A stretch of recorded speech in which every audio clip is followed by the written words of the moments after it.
Just 10 days' time, voters will head to the polls in the general election. Earlier this month, we interviewed the leader of the Liberal Democrats, Ed Davey, and we've also invited Sir Keir Starmer and Rishi Sunak to come and join us over the next coming days. The leader of the SNP, John Swinney, couldn't make it today, but we can ask the SNP's Westminster leader, Stephen Flynn, about the party's key policies, including a pledge to make Scotland an independent country. Good to have you here this morning, Stephen. Thanks for coming in. Good morning. Couple of things first. Swifty or not Swifty? Not a Swifty. Not a Swifty, OK. Yeah. Establish. She just held some record-breaking concerts up in Scotland, of course. She did, and I think everyone enjoyed themselves and loved it. My music tastes probably a little bit more Bruce Springsteen than Bob Dylan, I'm afraid. The boss, that's all right. And then we need to address the football as well. I know you're a big football fan. Yeah. Devastated for Scotland yesterday. I love watching any of the teams, the home nations, play. How are you feeling post the result? Absolutely gutted. So I'm a member of the Tartan Army. I go to all of the Scotland games. Of course, wasn't there last night because I was getting to see you both today, but properly gutted. I thought we should have had a penalty. Shouldn't you have had a penalty? I still can't get my head around it. But we didn't. We didn't make enough of the opportunities that we did have. And again, it's a famous Scottish disaster at the end, which I can now hear in my ear, which I really didn't want to see again. I won't look. Don't look. There is something very special, and I say this as an Englishman. I'm a proud supporter of all the home nations. But your support is always exceptional. Yeah, they're amazing. I don't know if you've seen the footage of the two guys in Cologne when it was pouring rain. They were holding the umbrella up. It's testament to the folk that go, and that's why I go to the games as well, because they're just such nice people. Who are you going to be supporting now then? Probably the French, I think. Probably the French? Yes. You can't bring yourself to support do it. The old alliance between Scotland and France is alive and well. Je suis français. That digs me out of that hole, I think. Oh, yes. Well, so let's talk about the SNP. 3 leaders within the space of 18 months. John Swinney is there now.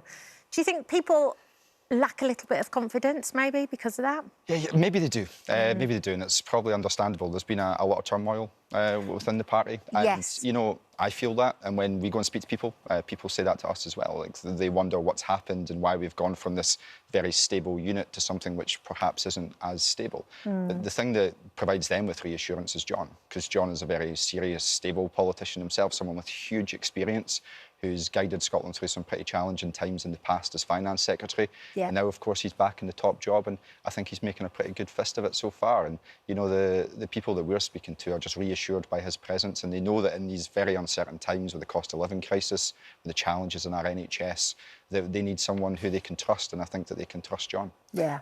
Talking of trust in politicians, which has typically been an all-time low across Westminster and north of the border, there are controversies surrounding the Conservatives at the moment with betting on the election and the election date as well.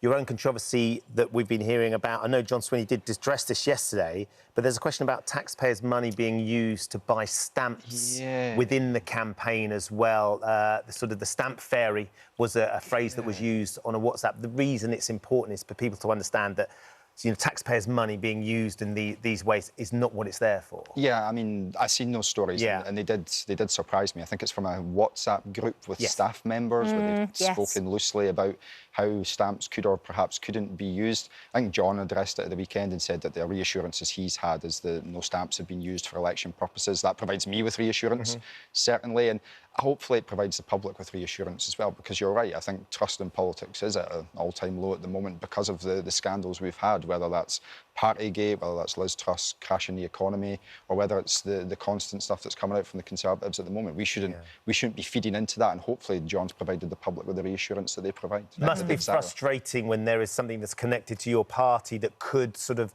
suggest that people, there's something iffy going on, though. Yeah, of course it's annoying, because we want to be talking about the big issues of the day, which is, of course, the cost of living crisis and the pressure being put on our NHS. I know all too well from when I was growing up how important it is that people have access to the money they require, how stretched household finances can be. I was just a normal working class family like everyone else in Dundee and Brecon when I was growing up. And the household pressures that people are feeling at the moment are huge, and that's what we should be talking about. How do you address those issues? How do you make sure people get appointments in the hospitals that they require? And when you're talking about other things, you're not talking about that, and that's really frustrating from my perspective as well. Yeah, because, Stephen, you had a disease when you were 13. You just mentioned it then. A vascular necrosis. Yes. What is that? So essentially, I was running through school one day. I was given the school register Westminster is you're given to go and take up to the front door to the reception. I jumped down a flight of stairs and I collapsed. And out of nowhere, though, you felt no pain. Out of nowhere, yeah. It was actually, and I had a lot of pain in my knee, and I had to kind of drag myself along a floor and then up another flight of stairs. I had one of the really old mobile phones, you might remember them. The bricks. Sort of, yeah, the old like, Motorola Nokia thing. And I don't know why I had it, but I phoned my dad up, who phoned the school, and the teachers came down and got me. And I spent the next 18 years basically as a disabled man.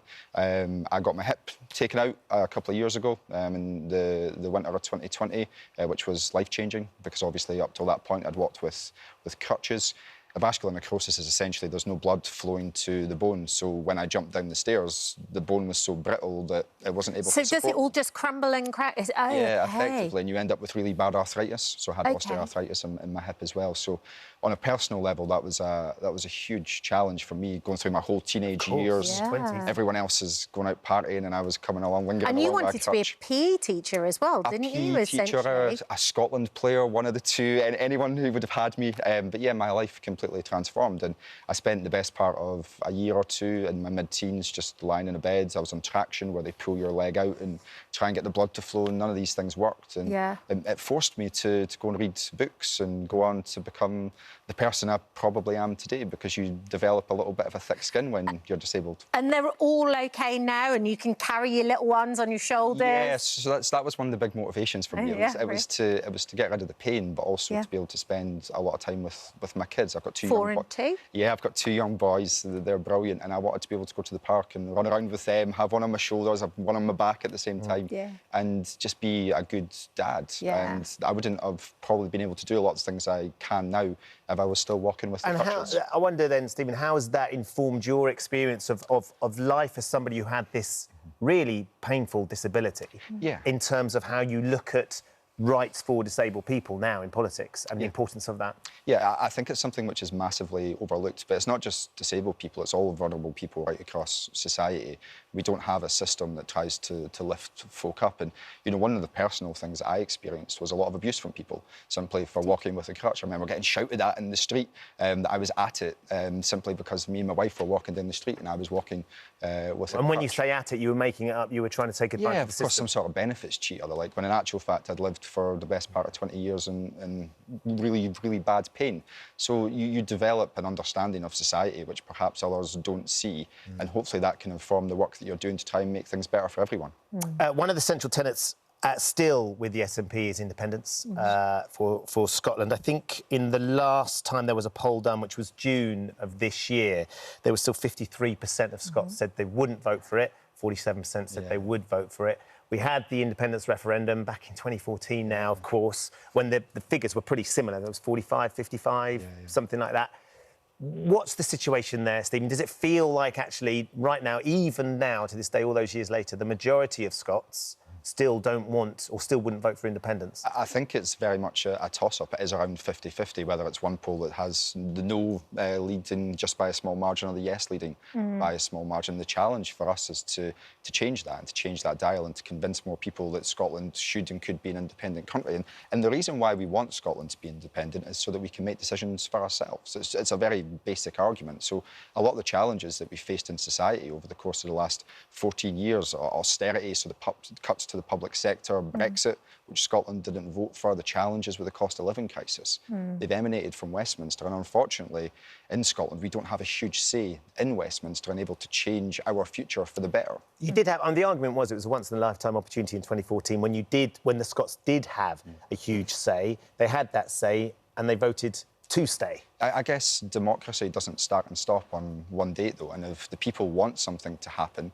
if they want to see a change, if they want to have that opportunity to decide their own future, then they should be given. So will it keep going then? Because if you don't get the majority this election, what's going to happen with that chase of independence? Because I think Keir Starmer has said that he won't open those conversations. And is that not a worrying thing in democracy, that the future Prime Minister, because this election's done, Keir Starmer is going to be Prime Minister, can go on national television and say to the people of Scotland, it doesn't really matter how you vote, it doesn't matter if you want something, I'm not going to allow it to happen. You know, Boris Johnson said that, Liz Truss said that, Rishi Sunak said that, and people kind of shrugged their shoulders and said, well, the Tories would say that.